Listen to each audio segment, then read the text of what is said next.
Irving Goffman had a lot to say about social interaction. Goffman compared social life to a series of performances by social actors who play specific roles. The social self, he says, is a dramatic effect arising from a scene that's presented.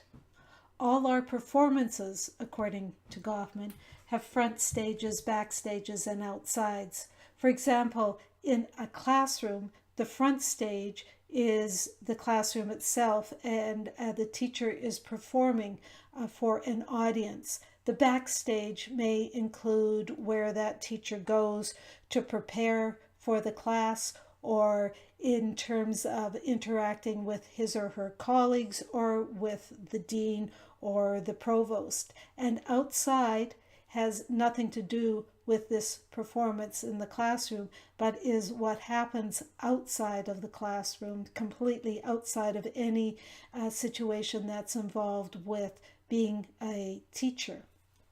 As social actors, we all seek to control the interaction, and Goffman talks about this as impression management. Goffman says we use props to make our audience believe the roles we play are genuine. The props we call on to make our audience believe the roles we're playing are genuine are called by Goffman the personal front.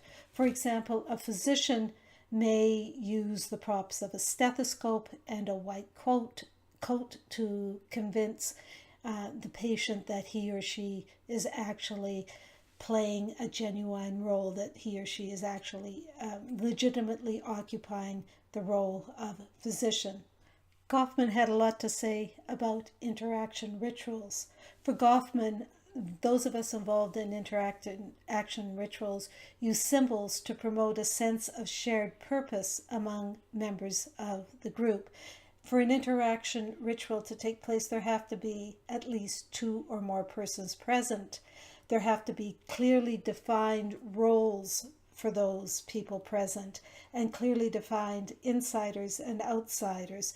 There's also a common objective that the participants in the interaction ritual mutually agree on, and often a shared emotional experience or a shared set of feelings go along with participating in an interaction ritual.